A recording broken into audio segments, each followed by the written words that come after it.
Well, I got some Kleenex, but I don't think it's enough. When I look around this room, it leaves me awestruck. Thank you to everyone who's been here tonight and supporting this. It's an incredible moment for us as a family, and I'm so very, very grateful for each and every one. I am going to bawl like a baby for the next 10 minutes, so I apologize in advance. We've covered this a little bit already. My name is Rob Harasymchuk. I have the distinct honor to be the dad of the ground zero kid at Roadways. That was a long time ago. It wasn't called Roadways back then, it was simply Sheila's basement. For as long as I live, 427 Lakeshore Place will be known to me as a place of salvation. The place where hope conquered despair and light beat back darkness. I owe so much to Sheila and Steve Erickson, so much that I can never, ever repay it. What price do you put to someone saving their child's life? Because that's what they did. If ever there are two people more gracious, caring, and sincere, I have never met them. And anybody who knows those two knows what I'm talking about. From humble beginnings, great things do come. Well, I can vouch for the validity of that claim. Just a few weeks ago, my son Zach and I were invited to tour the new school. I'm still awestruck by what they've built in the years since I first dropped off Zach on their doorstep 9 years ago. You can feel the wonderful energy in that place. So many kids, over 100 kids, getting what they need. So many families being helped. I am so proud of what you accomplished. I'm going to share something that I wrote 9 years ago at a fundraiser, and it explains how I came to be here. This is the bawling part. When I was asked to share my experience of what it's like when your child struggles with reading, I was excited about the prospect and reluctant at the same time. Excited to tell everyone how this program had changed my son's life. In fact, it changed the lives of our entire family so drastically that you need to hear it. But reluctant at the same time because I didn't want a room full of strangers to see me bawl. This is important enough that I don't care what might happen, as long as the message gets across. This program works. If anyone listening is looking for a worthy cause, this is it. What I'm about to tell you is only a snapshot of those first few years. I can't tell you all of it.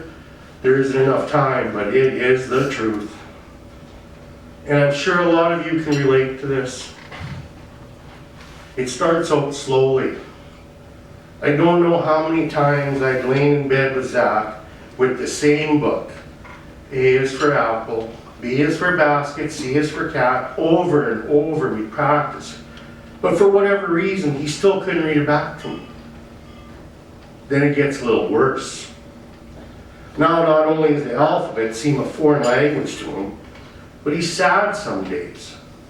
And it's the first time he tells me, "Dad, I don't like school very much." You hope in your heart the call never comes, but you know it's gonna, and it does. "Mr. Harasymchuk, this is Zach's teacher. We have a problem." She tells me this, and I think I can make it better, but in fact, I make it worse. I buy flashcards, books, whiteboards, markers. The kitchen table in our house becomes his new hell. I think it's best after 5 hours of struggling in school, he needs me hammering at him for 3 more every night. "You're not trying hard enough," I tell him. "Focus, practice, work hard." He's crying now. "I hate school. I'm not going anymore," he tells me. Then everyone is shouting. My daughter runs upstairs, not wanting to see any more of it.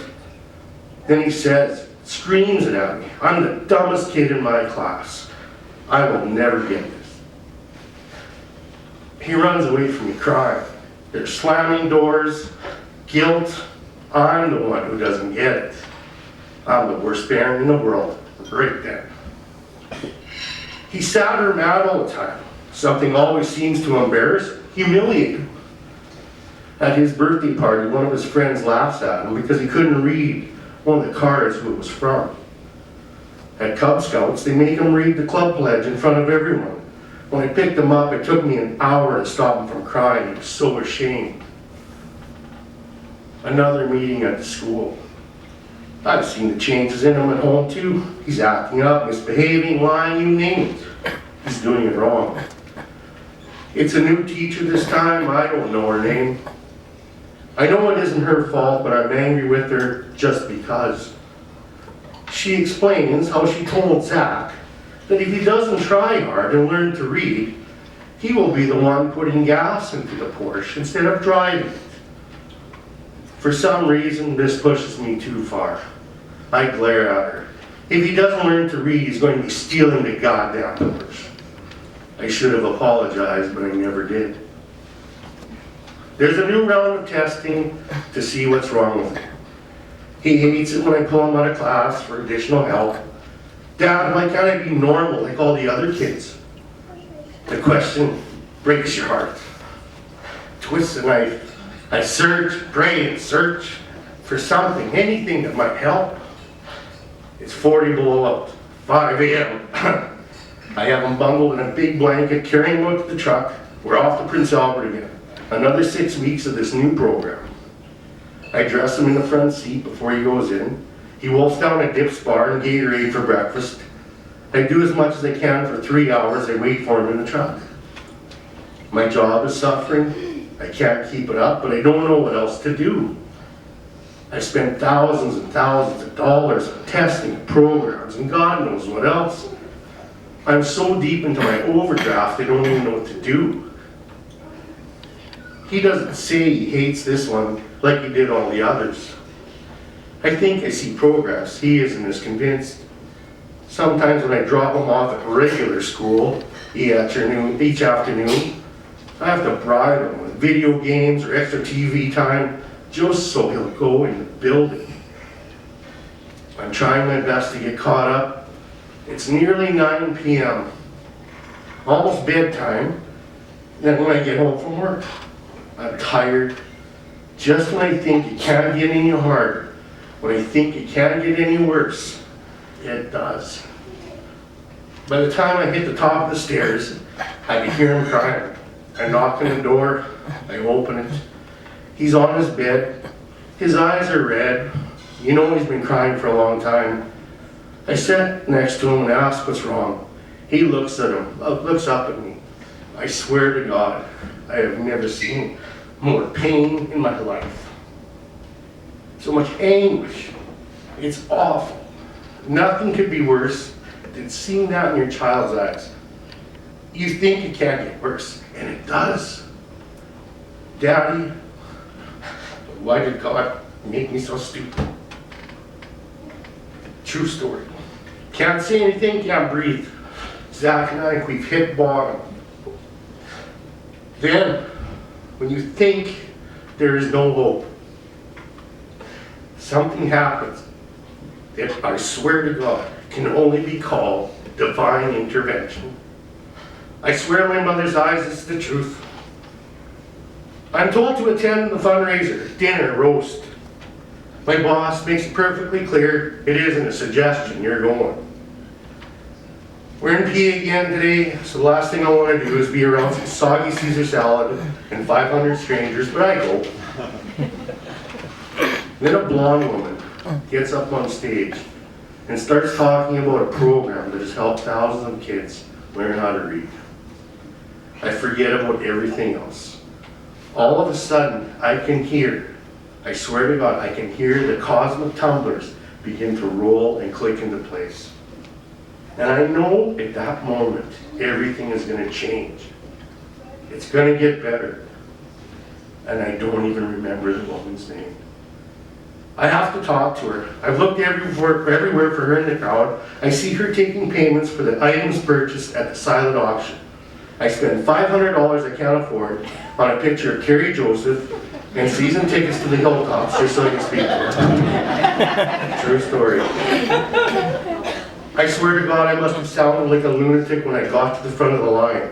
I tried to explain my situation, but there were a lot of people still behind me.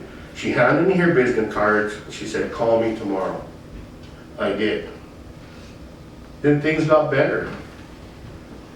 I don't know if Carla remembers how much the first conversation, but I should. She listened to my story and I could hear the fierceness in her voice when she tells me, I'm going to help you. She did. There were a few more conversations before the big day, and I didn't know what to expect. I believe in angels, I do, but I never imagined I'd meet one, let alone in the resource room at John Lake School. Our angel's name is Sheila Ayers. Told you it was going to be a bowling mess.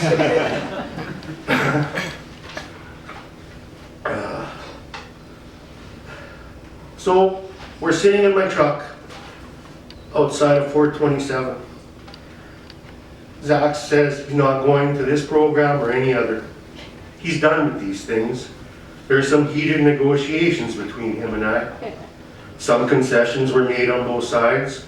There was vague reference to me buying him some sort of dune buggy. But I'm smart enough not to outright confirm it. He goes into the house and things get better still.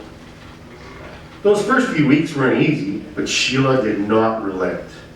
Never gave up on my Zach. The dedication, the perseverance she has, and the love she continues to show my little guy is something to behold. The day he came home and wrote, my name is Zach Harasymchuk, and I'm in grade 3, on a piece of paper for me, I couldn't believe it. Fast track a few months later, we're driving down Circle Drive. Zach is riding shotgun. We go past the travel lodge. I hear him say, Flat Man Fitness. I look up and see the stuffed guy walking on the treadmill. He read the sign. The next thing he says, what's wrong, Dad? You got something in your eye? When Zach first went to Sheila, his test results had him reading at a beginning grade 1 level, but to be honest, that was being very generous. He could not read at all.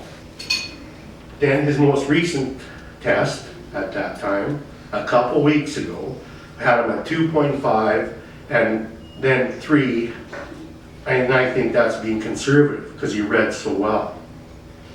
This program, the one-on-one interaction, saved my son's life.